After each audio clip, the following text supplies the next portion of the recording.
اصیل اپ تاسو یو پروګرام دی، انیشیټیو دی، تنظیم دی، څه دی چې تاسو د افغانستان سره دغه هغې د لارې کار کوئ، خپل کار جاري ساتوئ، دا به څنګه بیانوئ؟ اصیل یو پلاتفارم ده. پلاتفارم معنا دا چې موږ خلک یو بل سره وصلوو. سو obviously موبایل اېپلیکېشن، خپل موبایل کې څه رقم چې فیسبوک یا هر بل موبایل اېپلیکېشن ده،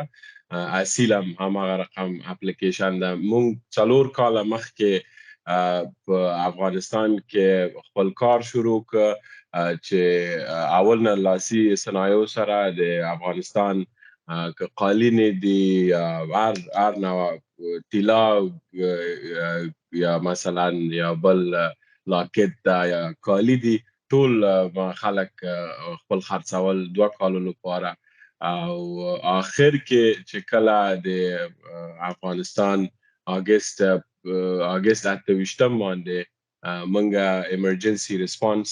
د افغانستان شروع کړ چې هغې وخت کې زیاتره آی ډي پیز یا داخلي مهاجرین یا ولایت نه بل ولایت نه کابل ته ډېر خلک راغلي وو. نو موږ خپل کومکي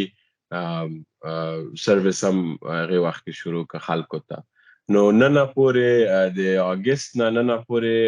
موږ 180,000 خلکو سره کومک کړی ده چې تقریبا 25,000 فامیل راځي. اوورال اصیل نو د افغانستان خلکو لپاره یو پلاتفارم ده چې په هره لاره کېږي خپل کومک کوو. تیر کال نه چې په افغانستان کې حکومت بدل شوی، حالات بدل شوي، نو هغه کار اوس څنګه په هغې کې څه وقفه راغلې ده؟ هغه هنرمندان خو کیدای شي چې د هغوی بې ځایه شوي، کډوال شوي، هغوی سره هغه شانتې وسایل نه وي اوس چې خپل سامانونه جوړولی شي. هغه کار کې ستاسو څه فرق راغلی دی تاسو د حالاتو د بدلون سره، حکومت د بدلون سره؟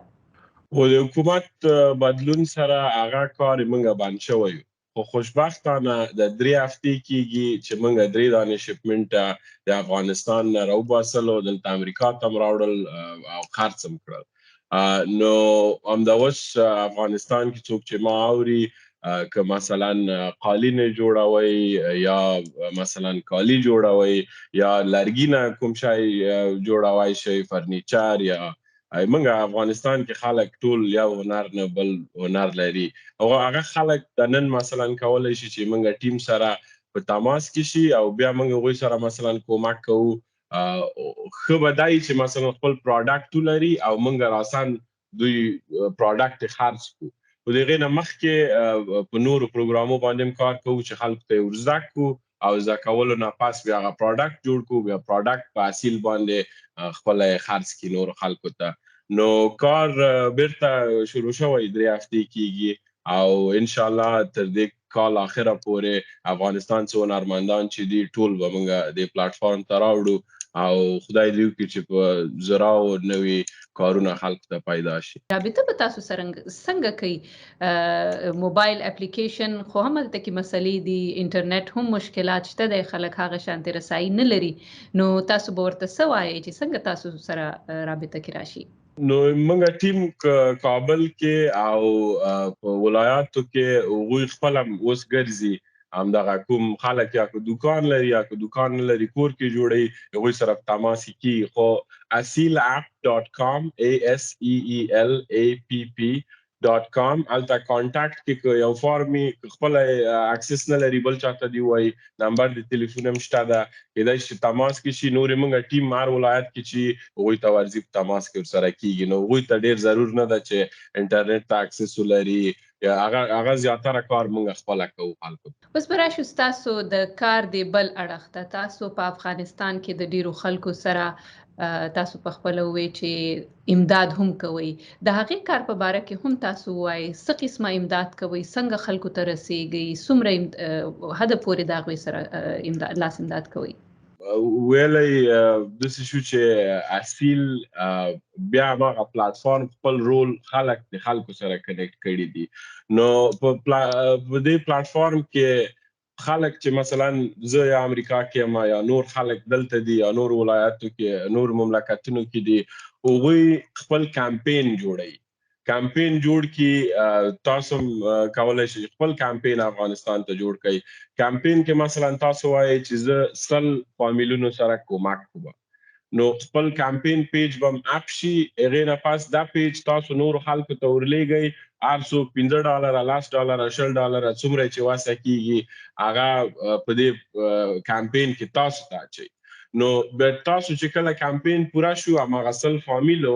پیسې هم د خپل نورو خلکو نه جمع کړلې بیا تاسو کولی شئ چې موږ یې ټیم سره په کابل کې یو ځای کار وکړئ او هغه کمپین هم امپلیمنټ کړئ نو که تاسو مثلا ووایئ چې زه د سل فامیله زه خپله پیژنم او زه دوی سره کومک کوم هغه هم کولی شئ او که نه پیژنئ زموږ لوکل ټیم بیا هغه خلک تاسو ته در معرفي کوي چې دغه خلکو زموږ لیست کې دي او دوی کومک غواړي زموږ همدا اوس لیست چې ده د 100,000 خلکو نه زیات نو ضرورت ډیر زیات ده او بیا افغانستان کې مونږ بیا هماغه د خلکو په کنیکټولو باندې یو نیټورک مونږ جوړ کړی په نوم د اتلانو نیټورک دا اتلان نیټورک چې دی په هر هغه ولسوالي کې په هر ولایت کې دوی ګرځي او هغه فامیلونه پیدا کوي چې دوی ضرورت ده اوس بیا هغوی فامیلونو ته دوی امید آی ډي کارډونه ورکوي مطلب چې کله یو کور یا یو فامیل موږ وګورو هغوی ټول معلومات هم واخیستل هغه د اوزانه خبر شو چې رښتیا دوی ضرورت لري هغوی ته موږ امید آی ډي کارت ورکوو امید آی ډي کارت د هغوی چې وشي بیا تاسو کمپین چې سل کسانو ته مثلا کمپین کړی یو هغوی بیا زه هماغه سیستم تاسو ته وایي چې دغه امید آی ډي سته تاسو دغه امداد رسیږي بیا چې هغې نه پس کومک ورته ورسیږي هغې نه پس بیرته ریپورټ کوو چې دا ورسیده 2 میاشتې پس چې موږ کوم ریلیز د اپ راځي هغه به تاسو ته عکسونه هم درکوي سو بیسیکلی لکه دلته امریکا کې چې ځان ته ډوډۍ په اوبر ایټ باندې سړی راغواړي تاسو به $80 مثلا ورکوئ او تاسو ته به ډایرکټلی وویل شي چې امید آی ډي کس دغه ده په دغه ولایت کې ده دغه فامیل ده دومره ماشومان لري او دغه عکس ته چې کومک ورته ورسیده او دا به ټول د خلکو په زور باندې کیږي زموږ تنها موبایل اپلیکیشن ده پلیټفارم ده ټیکنالوژي ده خو یو خواته افغانستان کې هم خلک په کار دي او دې خواته په نورو مملکتو کې هم خلک په کار دي نو 25,000 فامیله ډیر زیات خلک دي ما مثلا هیڅ وخت دا فکر به مې نه کوم چې ښه 8 میاشتې کې زه 25,000 فامیلو سره ډایرکټلی کومک وکړم او لیست به هم راسره وي ایګزیکټلی پوهېږم چې دا خلک څوک دي نو زه فکر کوم که دومره لیول کې موږ دا کار وکړو آینده کې یو ښه اپورچونټي دی ده چې موږ مثلا دا 100,000 فامیله 1,000,000 فامیله څومره چې حتما یې کولی شو خو خلک په کار دي چې اصیل وپېژني او اصیل app.com ویب سایټ یا موږ موبایل اپلیکیشن ډاونلوډ کړي موبایلونو کې ډیر زیات اپلیکیشن دي د یو د افغانستان لپاره هم په کار ده چې او دلته کې چې کم اوسیدونکي افغانان دي یا په یورپ کې یا په نورو ملکونو کې چې کم دي د هغوی لخوا تاسو سره څومره مرسته کیږي څومره هغوی رضاکارانه توګه باندې تاسو سره رابطه وکړي چې هغوی هم په دې کار کې تاسو سره مرسته کول غواړي بعضې خلک دا وایي چې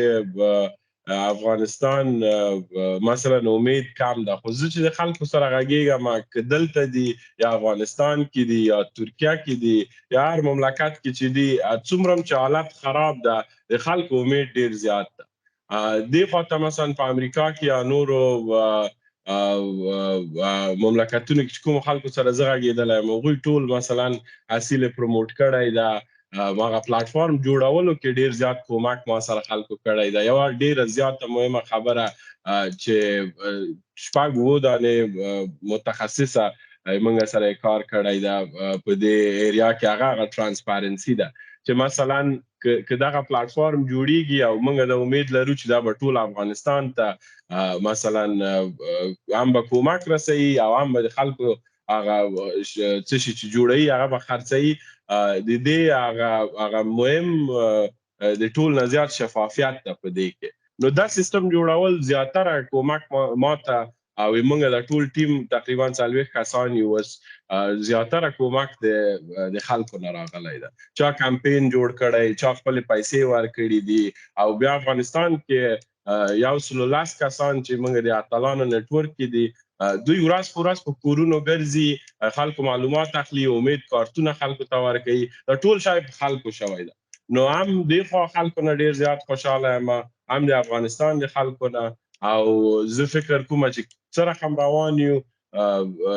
یو ښه د امید هغه خبر خلکو ته ده. او اخیری پوښتنه به زه تاسو نه دا کوم، په افغانستان کې خو نن سبا که وکتلی شي چې کله نه دا بدلون راغلی دی، ډېر حالات بدل شوي دي، حالات بلکې اقتصاد، خلکو ژوندونه ولږه ډېره زیاته شوې ده. د افغانستان د راتلونکي په هکله څومره هیله لرئ، څومره پر امیده یئ؟ زه فکر کوم چې یو مثلا سیاسي هغه هم شته دي، نورې خبرې هم شته دي، خو هغه یو شی چې ډېر زیات مهم ده هغه دا ده چې د خلکو لپاره یو لایف لاین، یا مثلا هغه چې حالت هر شی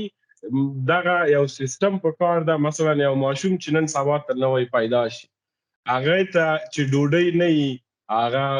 دا نو د دنیا هغه آخري زه فکر کوم لیول د خرابي ده چې موږ